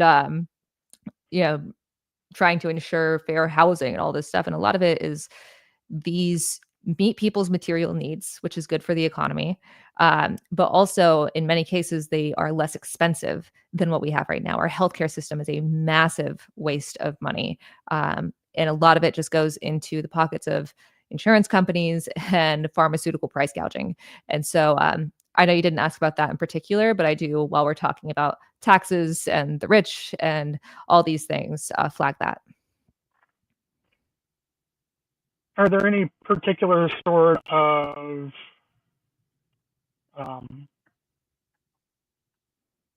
just general wealth levels that you would expect to start targeting above? That's a great question. I think that would be something more fleshed out in this platform that we're building. But I will say, I've had people ask, if there shouldn't be billionaires, what's the bridge? Like, what's the cap that you have on there? And my response has been, I'm not sure the exact number, but I know $1 billion is too much, and we can start there and then work down. Yeah.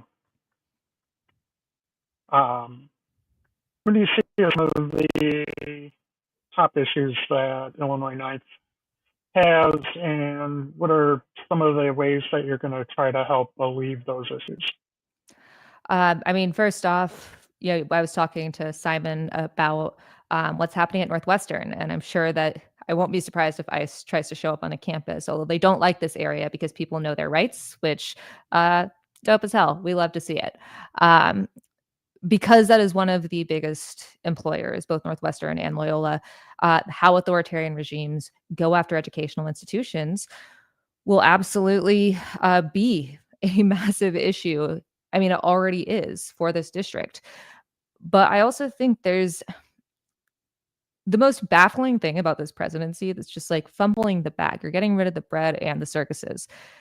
They have taken the nebulous idea of the federal government that most people can just shrug off and say, well, that doesn't actually affect me. That's like too big picture, and making us feel it at a very, very personal local level almost immediately. People losing their jobs, Medicaid cuts, Social Security. And so now in every district, how we spend our money will affect every single American. Tariffs affect every single American. Job cuts affect every single American. And so, like, what I call my biggest issue is just basic existence. And it's the idea that every American should be able to afford housing, groceries, and healthcare with money left over. And that goes for this district too. I mean, there are a lot of educated and higher income people here, but they're also struggling. And there are plenty who aren't, and who aren't, higher educated or don't have a safety net. And all of those people are going to be feeling these tariffs. And so in office, there's only so much progressive legislation you can pass under Trump, and we can't just win the majority. We need a majority of that majority to be people that fight for the working class. But in the meantime, we're trying to take concrete action with our campaign funds. And that's why we're spending them on mutual aid. We're spending them on community organizations. We're spending them on outreach instead of, TV ads and a shit ton of mailers and a billion consultants. I believe, as an expert in misinformation, when you meet people's material needs, everything gets better. Even the ones that aren't on your side, when you reframe it of like, we just want to help you. And instead of dangling this carrot till the next election, we're just doing it right now. That's kind of our strategy as an election strategy, but it's also a way to take concrete action right now.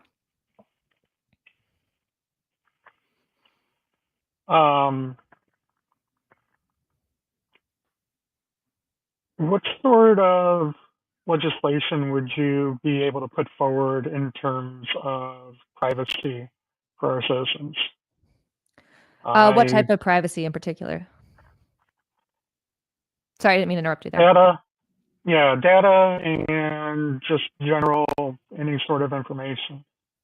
We have the Constitution that protects our rights of search and seizure, but it does nothing to stop corporations from collecting everything they possibly can, and then the government purchasing that collected data from those corporations.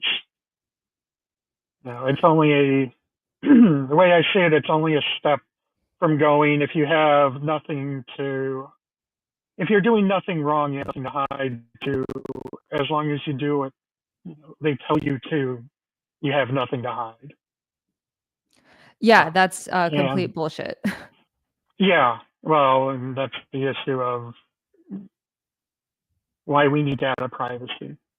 Yeah, absolutely. So, sorry. What sort of legislation would you start working towards? Yeah, that's a really good question. I think that there is a lot of there are a few, especially with this type of administration, places for bipartisan compromise, but this feels like something that's broadly popular, even with Fox News going full steam ahead. It just depends on how many, Congress people don't have donors that have those interests. As far as specific data privacy measures, I don't have any particular ones in mind, but we are working on our tech section, like I said, about this comprehensive platform that we're creating. But I do want to flag one thing that is a concrete legislative idea that I want to bring forward to Congress is regarding generative AI. Just like when your phone asks you if you accept or reject cookies, I think that we should make every tech company ask users if they want their work to be available to train generative AI. That just seems like a very basic bottom of the barrel policy that everyone should be adopting, because we're having our work stolen without any say in it. And that's one thing that I feel very strongly about. AI has stolen a lot of my work, and it's I'm getting mad thinking about it. We do have another person in here. Do you have another question before I go to her? No, I think that's good for the moment. I'll probably catch you again on another office hours. Amazing. Would love to see you. Thank you so much for coming. Hopefully have some better prepared questions rather than, oh, look, you're streaming. No, thank you for being here. All right. Nice to meet you, Darkest. Hi. I saw you playing with your cat in the little box underneath. You are muted. Kitty cat. Can I unmute you? You have to unmute yourself.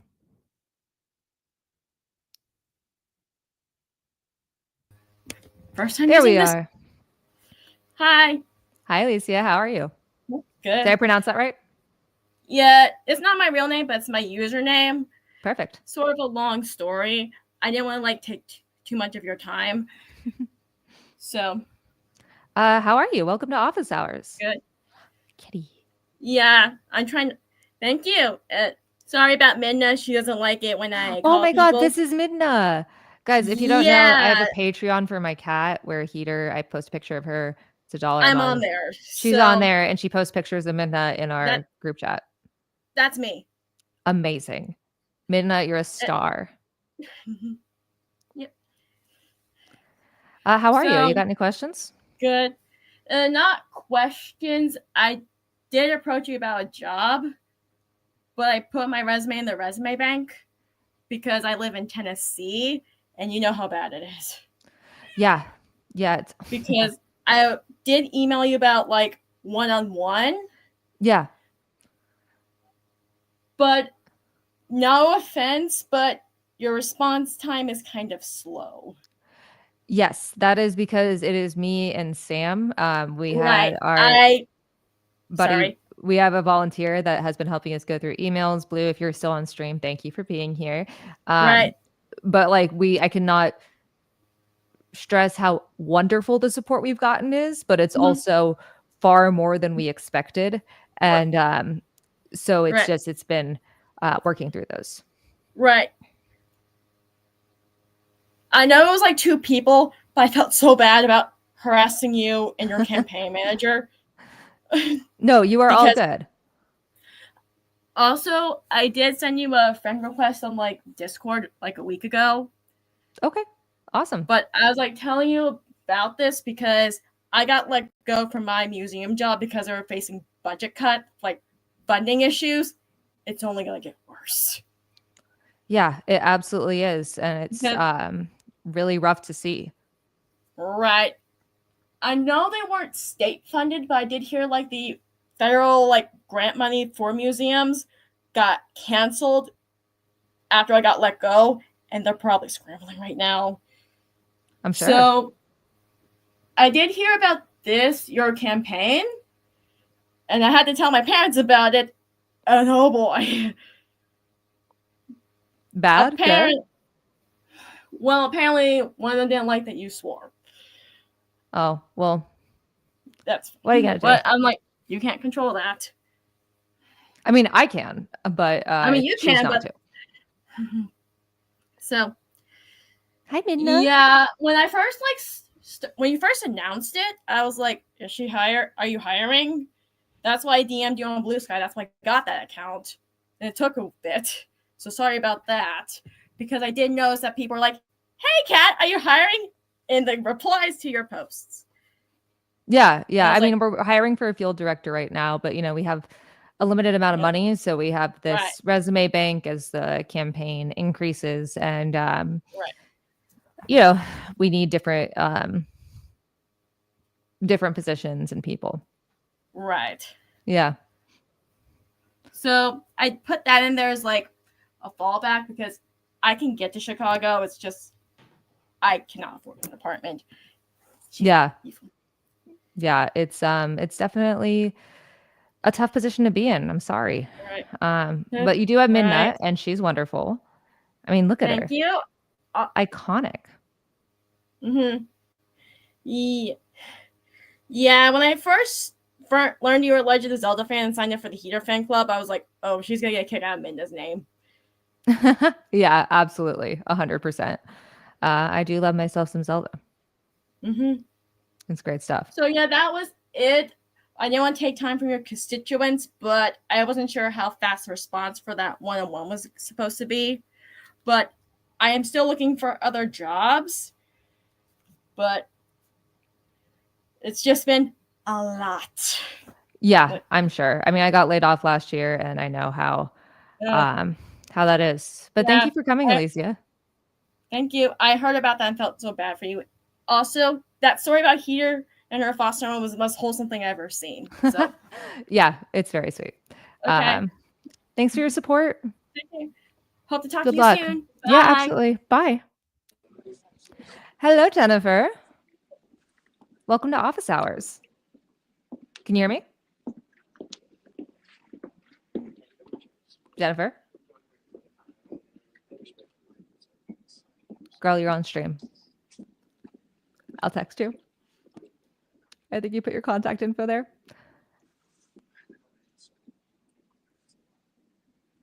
I'm going to take you off real quick and just flag that it's on stream.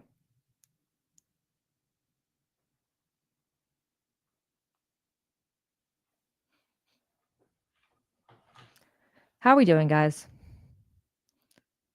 Jennifer's great. She ran for city council in Evanston and had a really cool campaign and just hopped out of the site, but that's okay. I very much respect her because she's a young person that's trying to do something different, and it's really, really cool. Oh, is there an argument about my kafia in the comments? Sorry about that. Well, Jennifer's back, so can I get to that? Hey. Okay. Can you hear me? Yes, I can hear you. We're amazing. We're all set. Well, welcome to Office Hours. Yeah. How's life? How's stuff? What can I do for you, Jennifer? Things are all right. all things considered. I wanted to ask about executive power overreach. What are some of the ways in which you think the legislative branch should reassert its control over trade and the ability to declare war? Oh, yeah, that's Sorry, such a I good should just like question. jump right into it. No, I love it. And also, before I get Okay. into that, though, do you want to tell a bit about your background? Because when you were off stream, I was like, she's really cool and did a really cool campaign, and is a young person that's doing that thing right now. So, do you want to give like a little plug for yourself, real quick? Sure. So I'm Jennifer Gear. I live in Evanston, Illinois. I'm involved with Young Democrats of Illinois and the Democratic Party of see when young people run for office. And excited that you jumped in. And so I wanted to levy like a serious question about. Yeah, no, I appreciate it. I mean, the thing about these tariffs, you know, even though they're on pause, or most of them are on pause for 90 days or whatever, it's Congress can stop this anytime they want, and they're choosing not to. There's also the issue that, to be blunt, we have lost 2 major votes in the last week, and we've had 2 Democrats die in office in the last 6 weeks, and we lost those by 1 vote. We need Congress to exert control over the executive branch, but to do that, we need courage on the part of everyone, including Republicans, and we also need a majority. Really, just like any majority, but ideally a majority of that majority wants to actually do something. It's frustrating watching Congress act as if they're powerless when they're not. But there's only so much that you can really do, you know? And so much you can really do from not as a person in Congress, but as one of their constituents. Representatives need more courage. They can exert control, and they choose not to. Are there specific thoughts you have about how to go about building a majority, or like which pieces of legislation to tackle first? I think that the biggest thing, people keep asking, like, what are the specific priorities if I got into office in, you know, January 2027? And there's a huge chance that Congress will look way different, and the country will too. And so I'm not sure exactly what hellscape or maybe good things will be happening next January. But I think that the anger of a lot of people, the fact that there are already primary challenges being brought like a year ahead of any primary, gives us a chance to build that majority of the majority. Usually it's this feeling that everything needs to stay the same. And if you try to challenge the party, well, then you're doing something bad. And that's not just stupid, it's dangerous. And if there's not a better moment to jump in, then why not now? And so, like, I'm trying to make running for Congress more accessible, showing people a bit how to do it. And like, especially if you want to do it with grassroots money and not billionaires and corporate donations. But the big thing is like seeing how many people run and how many of them can win. I do think that there is a moment here that we can answer and support the people who are standing up. And I think it'd be awesome if we took it. All right, I think that makes sense. Yeah. My other question is around, so I'm not the biggest fan of the way Congress is structured necessarily, but for everyone in the 9th Congressional, if you were to win, you would be their only representative in the House.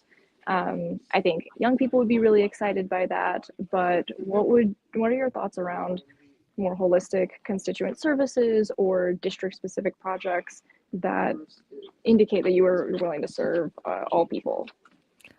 Oh my God, that's such a good question. I mean, I think people paint this as just a campaign for young people, and it's absolutely not the case. I mean, even the response that we've gotten, we already have a ton of older volunteers, people that showed up to our kickoff event. But I think, this is a district that really knows about and uses constituent services. For those who don't know, every congressional office is given an amount of money to use for constituent services, which essentially directly serve your community. And that money is there no matter who the president is. One of the things that Schakowsky has done a lot on this front, and I want to do it even better. I want to go on the offense, especially as we will need that, especially when in regards to ICE or actions against students at Northwestern and Loyola and faculty at Northwestern and Loyola. But I also want to try to use government funds and get them appropriated to places that might have been underserved. For example, I was talking earlier in the stream about the healthcare deserts in rural areas, which now this district does incorporate some more rural areas. And that is a piece of, I heard someone refer to it as niche legislation. I completely disagree. But the idea that we should be paying for medical school for doctors that are willing to serve in rural areas, and then helping hospitals not only exist, but stay open in those places. Another thing with constituent services that I think just needs to be modernized is a lot of it, you have email, but a lot of times people just leave a voicemail to the void. And that feels a bit outdated, especially considering how much everyone hates talking on the phone now. There has to be a way to incorporate a chat type feature. So that way you not only can talk to someone easier, but also know when you get a response. And even if you miss it right then, you're able to come back and dialogue with staff. So those are the big things I'm thinking about with constituent services. And as always, like with this campaign, we're trying to reach every part of the district, talk to as many people as possible. I want to keep doing that. I want frequent town halls when I'm in Congress. I don't plan to be someone that represents just from DC. I want to hear what people care about and make sure that those concerns are at the forefront. Cool. Do you have any things that you wish? Earmarks. Earmarks. Sorry. Wow, I haven't really thought specifically about earmarks. Do you have any thoughts? I want to hear some of the things you care about, Jennifer. All right. I have mixed thoughts on earmarks. Okay. I think it in the past has been a tool to encourage bipartisanship, and in a system where, again, each person only has one representative in Congress. Mm-hmm. I do think your responsibilities to the district are increased. So I think there's a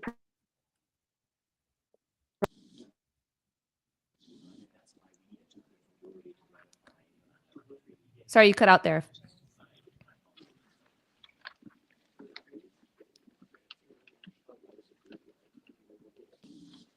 Jennifer, are you here? Yes, I can hear you, but I see a whole bunch of loading screens on That's my totally side. Oh, there you are. Wonderful. Earmarks. Continue. Yeah.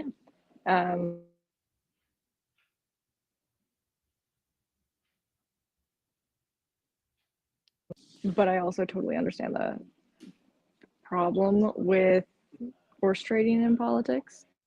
Yeah. But I don't think it's worth writing off altogether. So that's why I was curious. Yeah, you are cutting out a bit, but I think I got the gist. Yeah, I mean, I agree with that. I think that there's also, frankly, I think a lot of Congress just suffers from a lack of transparency. Like I'm about to do a video. It's like line item by line item of the cost of starting the campaign. But it's one of those things that, you have insider trading, you have all of these quid pro quos that happen behind the scene, and compromises where sometimes only one party, not political party, but just, person in the debate, in the argument, benefits so much more than the other. And that's not necessarily a compromise. So I think having more transparency, also more education on this topic is really important. And also representatives. One of the things Joe Biden said that I have many thoughts about, but he was saying that he should have sent COVID checks and signed his name like Trump did. And that's another thing, is like making sure that people know what the government spends money on makes it a lot more interesting of how they spend their money. It's, if you knew that this road project or your disabled son's job was a direct result of this type of spending, you'd be a lot more invested in it, and you would be a lot more cognizant of when it's taken away for political reasons. Does that answer your question? I cannot hear you. I'm having some technical difficulties from wherever. All right, Jennifer. Art Museum. You are from the Art Museum Void. I will let you go. If you get higher speed internet, come hang. But thank you for being here at office hours.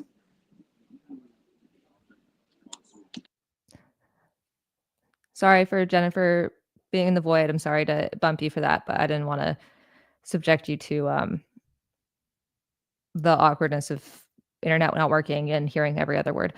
But she's great. She's awesome and very thoughtful thoughts on earmarks and representation. As we wait for our next person to come in for office hours, what are y'all thinking? How's life? I see someone that just keeps talking about. Are we still talking about the CAFIA? Is this still happening? I did really like this comment saying, so make constituent services akin to customer service. And frankly, that's kind of what representation should be. You know, you should be helping your constituents in a way that kind of mirrors customer service. I've never really thought of that comparison, but absolutely. These are people that are expecting a service to be represented by you. And they also deserve to get fired if you don't do it. I mean, the rest of us get fired when we don't do our job. Why shouldn't our reps? Does anyone have any fun chat questions while we wait for our next office hours participant? I don't know how to do that, but I will absolutely look into that because I care about accessibility. Thank you for flagging this. And yeah, I'm on StreamYard, so if anyone has any tips, let me know.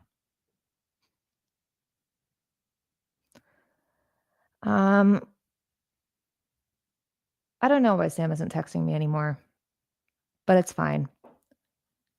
Any other questions? We still got 30 minutes and okay, Sam, now he's texting me. I think AOC and Bernie's rallies are fantastic. I mean, any Democrat who is not listening to what people are saying to notice how, oh my God, I just said I don't want Sam to, I want Sam text me, and that was a mistake. I'm just kidding, Sam, I know you're listening. But I mean, they're packing stadiums in Idaho. Just from like a consultant leadership standpoint, you should at least be wondering, what are these people doing that we are not? And that's actually engaging with voters and talking about things they care about. And it's just becoming clearer and clearer, if leadership keeps trying to push AOC to the side, that they're not interested in actually winning elections. I think it's fantastic. I think the amount of excitement in an off election year from across the country where either of these represent people, it's inspiring, frankly. We got another question. Oh, this is fun. One hard part about the campaign is I genuinely hate when people do a good thing and then brag about it. And I realize that that's something that like we kind of have to do as a government. I mean, I literally just said that people in the government and our government should brag more about doing good things to raise awareness. But yeah, I mean, I guess some of these types of things is like, one thing that I thought was good was with infrastructure, with Build Back Better, and having these signs go up saying that, you know, this road development is part of Joe Biden's Build Back Better plan. And I remember Fox News was like apoplectic over that. But look, it's a good thing. And by letting people know where it's from, you're also letting them know who you can turn to. As far as the campaign itself, I mean, I am so excited for the material good we can do and will do. One of those things that I'm very excited about, I'm not sure if I've mentioned in the stream yet, I'm sure Sam wants me to shut up about it, but I just get like really thrilled, is this high school public service grants program that we want to debut this summer. So things are going to be rough for a lot of us as the economy tanks and authoritarianism rises, and we want to help kids that want to make a difference in their community do so. So we're going to be writing checks as well as mobilizing our volunteer network to help them with public service projects that they propose. So keep an eye out if you are a kid or a parent in Illinois' 9th District for that in early May.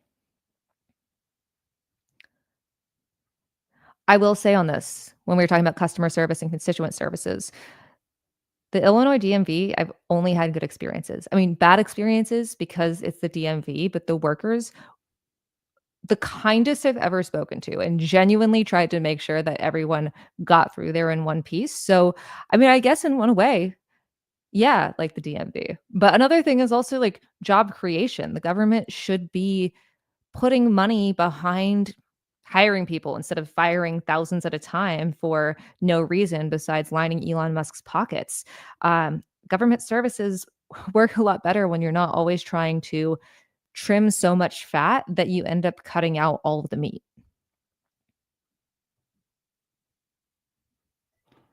No, but tell Sam to have me on. Part of this was I have a big platform. We've got a year till the primary, and running for office isn't accessible for a lot of people. And so I wanted to have as much time as possible to document the realities of being a candidate and running for office, being in politics. It's stressful, it's fun. It requires a lot of paperwork that you have no idea even exists. And so now instead of having a few months to kind of do that, we have a year. I'm really glad for the early start, frankly. And it also benefits me because I am relatively unknown and it gives me a year to get to know people. And this is also, as I mentioned before, kind of a proof of concept for this type of campaign where we want to use our money to reach out and help people, to spend it on mutual aid, spend it on the community rather than a shit ton of ads. And the more time, the better to prove that this works.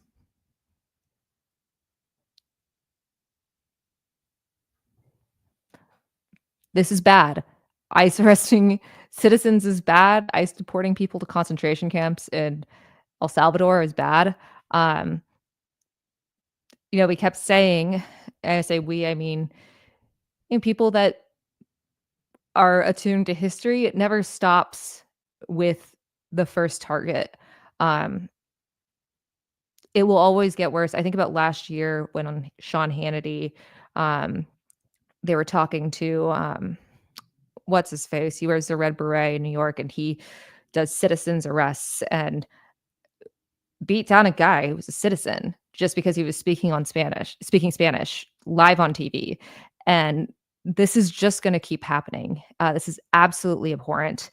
And I just, it's hard to believe how fast this has gone since Trump took office. I thought it would be bad. I mean, I made an hour-long video about how bad it would get, but I truly didn't expect it to be this fast. I mean, it's been less than 3 months since the inauguration.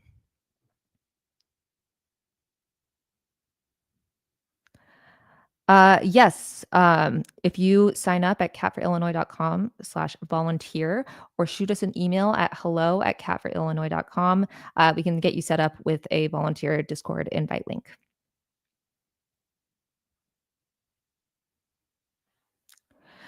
Oh, this is such a good question. How much of running a campaign is just having the courage to do it, even if you aren't sure how?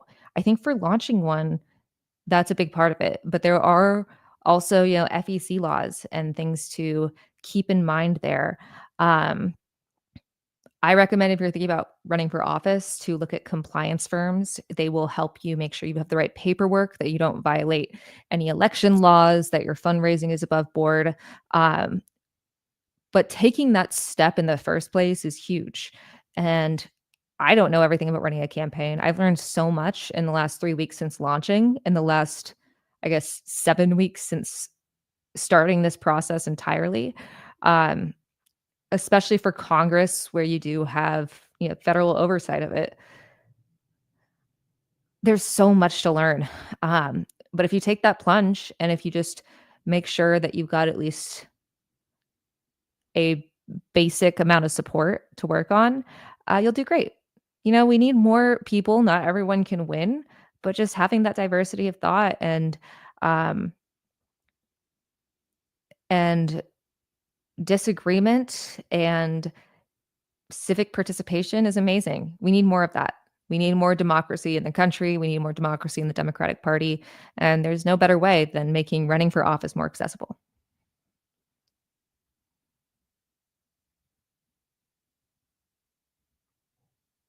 Have you thought of how you're going to coordinate your community-based organizing model with existing social services in the district? Yeah, so we've actually reached out to multiple organizations and we're trying to grow that more. And thank you, Sam. And trying to grow that more. Of course, there are issues with C3s. We don't want to jeopardize anyone's C3 status, which can't participate or endorse political campaigns. But places that we can help, especially with material donations, we will. We've been going to neighborhood meetings and talking with people of like local projects they want, painting a mural. We talked to someone about helping kids do art supplies for bricks nearby a library, so that way they could paint them like, their favorite books and things like that. And if you are in the district and you have an idea that we could help with, even if it's cutting like a $300 check or buying some supplies or mobilizing volunteers, let us know. I think one of the big problems, especially like with really rich people, they try to start their own new thing as opposed to bolstering services that already know how to do those things in the first place. And so we're really trying to help others with their missions where they've already been doing them. I don't know why I cut the sentence off there. What else do we got? And Sam, if you're watching this, if you want to drop in and say, hey, you can. I don't know if we have, if the last two people are going to show, but outside of contributing, what other ways can we help your campaign from out of state? You can, as you said, donate, not just money, but also time. We have lots of remote volunteers. Once again, you can sign up at catforillinois.com/volunteer, or you can send us an email at hello@catforillinois.com to join our volunteer Discord. Yesterday, I needed someone to transcribe a clip and put captions on, and it took him, a little bit of time, sent the clip over, and it was extremely helpful. That was a great contribution to the campaign. And if you have skills that are maybe not traditionally associated with politics, but you think they could be used, we want to get weird with it. We want to get creative. Let us know. And also, support your local candidates. Take care of yourself. And Sam is in here. Hey, Sam. This is my campaign manager, Sam, the man that's been texting me and that I've been shit talking on stream. And I think you're muted. Still muted. There he is.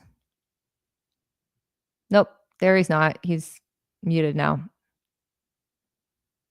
Okay, I'm going to keep going until Sam figures this out. Not about the campaign, but have I traveled outside the country? Yes. Went to Mexico a lot as a kid. Went to Argentina with my mom the other year. That was very fun. Malta with my mom, Portugal with my mom and my best friend. Spent Thanksgiving in Mexico. That's just something you do in Texas. When I went to GW and everyone there is from New Jersey and Pennsylvania, I was shocked that they go to Canada. Canada's great, but in terms of vacation and wintertime, you really can't beat Mexico. All right, do we have more campaign questions? Sam is back. Hello, Sam. Can you hear me now? I can hear you now. Amazing. Fantastic. Yeah, I was going to ask if, like, on a scale of also, 0 to yes, 10, I support Medicare for all. How on a scale of annoyed 0 to you 10 are with me?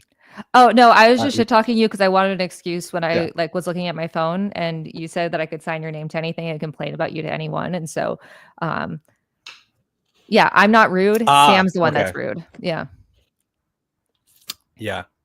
Yeah, it's all on me for sure. You're also in the waiting room too, in case any of our last two people jump in. Yeah, I don't think they're coming at this point. All right, that's fine.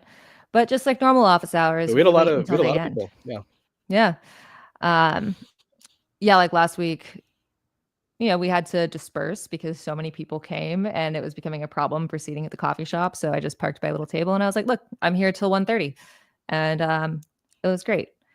We can answer some questions together. Oh, wait, real quick. I think Jennifer should run for Congress too. And I agree. And she should run against me in Illinois' 9th district. I think, once again, competitive primaries, good. All right, Sam. Where would we put special skills to volunteer with? Or is it just the volunteer sign-up form? You can put your info in the volunteer sign-up form. You can also send us an email, hello@catforillinois.com, and we will send you a link to the volunteer Discord server. Once you're in there, we can point you in the direction that would be most suited for your skill set. We've got a graphic design channel. We've got a photography channel, I believe, or if we don't, that's coming soon. Got a spreadsheet channel? Yes. Policy areas, maybe. It depends on the nature of your skill, and we will try to place you accordingly. Like I said, someone pitched, they were like, you should do a Mario Kart tournament this summer. And I don't think anyone's ever pitched that to a politician. I was like, that's a fantastic idea. And I'm honestly mad I didn't think about it. So if you got an idea, let us know. What other questions do we have here? Defund Sam, I completely agree. I'm revoking his pay for this week. We would love ASL interpreters, especially if you're local, to be at events. That would be amazing. We're also looking for translators. The most urgent ones we need for especially our website are Spanish, Polish, and Urdu. But there are lots of languages in this district, and we appreciate any help. Once again, go to our volunteer site, Blue, drop in the link. Yeah. Sam, how are you? How was the waiting room? Uneventful, honestly. I just chatted with some of the people who joined you for a couple minutes and tried to figure out this platform, because as some of you might be able to tell, this is my first time ever using StreamYard or ever being on Twitch. It's not my thing. It's not going to be my thing, but I'm making huge sacrifices for Kat and her campaign. So, I'm kind of a martyr, not to toot my own horn. Yeah, you are. And yes, yeah. Sam, we are getting to everyone. It's just a lot. And thank you for your patience. I feel like I'm worried that people think this is boring, but also I think that it's I don't care, first off, but also it's one of these things that I think transparency is good, and having office hours to hop in on is also good. I want people to be able to rely on that resource to be there. And what do we got here? I would love to stream Hades to early access because I want an excuse to play video games while campaigning. I'm also excited. Sam doesn't play any video games. I was shocked. He's never played a video game. He doesn't like them. He told me he will never allow his children to play video games except Tetris. And I think I put an age limit on that. I think I said like once they're 12, they can do whatever they want or something like that. But yeah, I the closest I get to playing video games is going to like freetetris.com or whatever when I'm bored. What has surprised you most about the campaign since we started?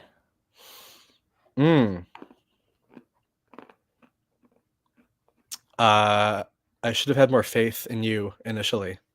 Kat and I had a lot of conversations about when to launch, how to launch, how much money it would be feasible to raise. And I was being a little bit more cynical than I should have been, and a little bit pessimistic, and not as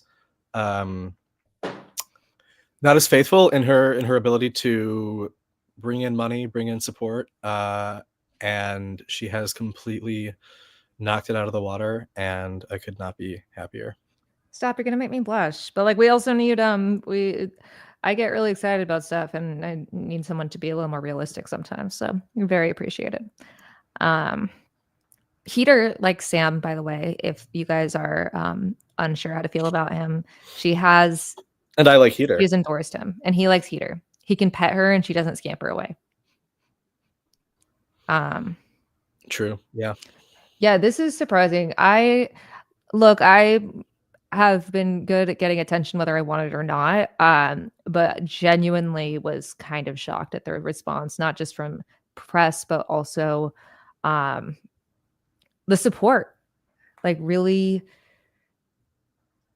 just the kindest people have reached out. And like I've said, we're so overwhelmed with the amount of response we've gotten in the best way. I couldn't imagine a better problem to have. But even though I had maybe more faith than Sam did, I didn't have this much faith. Frankly, shocked in the best way.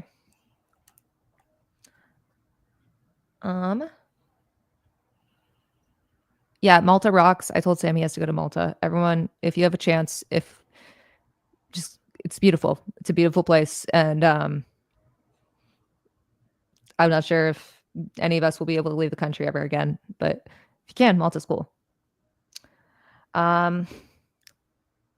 Yeah, I do have to say, I was so thrilled when Jesse Waters talked about me on the first day of the campaign. I thought it would take longer, and it took less than 24 hours, and I was so fucking excited. It was a dream, especially because, like, at Media Matters, they didn't talk about us, and you could tell that there was like an effort to not talk about us, and he obviously felt relieved that he could finally get a swipe in. And instead, he was like, she tries to get me fired by showing people things I said. And it's like, yeah, man, as I posted, I'm Kat Abou-Ghazaleh, and I endorse this message, approve this message, whatever it is. How's your day, Sam? We've been texting pretty much all day. So, you know, I mean, Oh, yeah. Slept in a little bit. I got up at like 10. Which is later than I should while working on a campaign. I've been working pretty much straight since then, except like 3 hours ago, I went to Panera to pick up lunch, but that is all I've been doing. Nothing exciting. We did get a great question. Would you ever do an event at a soup kitchen or food bank? We are actively talking with community fridges and food banks to work with. Sam, you have a little more info on that, I think. Yeah, nothing is set in stone yet, but I would keep an eye out for an announcement about an event in Evanston probably later this month, early May. And then those are going to continue pretty regularly throughout the year and next year. Yeah, especially for, collecting donations as our entry fee for events. By the way, if you're joining, feel free to drop a question in the chat. Our last 2 office hour spots haven't shown, so we're just chit-chatting for the next 6 minutes till office hours ends. I don't know. Do you have any questions for me? Is there anything you don't know about me? You're asking me, or you're asking the chat? I'm asking you. Oh, man. I don't know. I mean, I feel like I don't have... Oh, wait, there's a question for you. Never mind. There's not much. The question... sort of. This is my first time in this sort of role, but I've been like political adjacent for a couple of years, doing like political nonprofit work. So campaign adjacent, but not really like on a campaign's main staff or payroll like this. Yeah, I mean, like, we have, friends that we talk to and touch base with that have more experience in this field. But it's really nice because, Sam, we're trying to do things in a new way, and I feel like there's this trap that everyone falls into no matter their profession, where it's like, this worked before for me, so it's has to work now, and we're trying to think outside the box. And so that's been a huge asset. And also, thank you, Thomas. That's very nice. You don't have to do that. Appreciate it. But I am just one lady, and I was talking about this with, was it you yesterday? If I win, I'd be the youngest woman elected to Congress, but hopefully we'll have so many people running that there will be a younger woman that also gets elected. That would be awesome. Question for Kat. What does your media diet look like? A lot of everything. I don't know, Sam, do you have any specific media plugs that you look at every day? Every day? No. The only paid subscription that I have personally is the New Yorker. I have other subscriptions through like this campaign and other work things, but the only thing that I actually like personally feel invested enough in right now that I want to put my own money in is the New Yorker. And it's honestly mostly not really for like news or original reporting. It's like fiction and analysis and like kind of niche think pieces. I don't know. I am sort of just looking everywhere, I guess. That's a bad answer. I feel like when Sarah Palin was asked to name like a newspaper in 2008 and she just like couldn't name a single newspaper. But I don't know. There was a period in my life from like ages, I don't know, like 12 to no, even earlier, like 11 to 16 or something, where I would almost religiously read Time magazine, and then I stopped. I don't know why. There's not like. I do want to flag this real quick. I'm sorry. We have like probably like $60 in donations. This isn't a campaign thing. They're not campaign donations, and I will be donating them to a local charity because I feel icky about taking money if it's associated with the campaign. And I'll post about that later tonight. I didn't expect people to donate, but thank you. Going to interrupt media diet question again to bring this one of like, what about journalism background will help if elected? Journalists were the dry run for the Trump administration, the current Trump administration. I mean, Elon Musk's lawsuits against Media Matters and subsequent layoffs of staff and then harassment of them afterwards mirrors what he's doing to the federal government right now. And that's what a lot of right-wing figures did during the Biden administration, what Trump started in his first administration. And my background isn't just journalism. I have a degree in international affairs.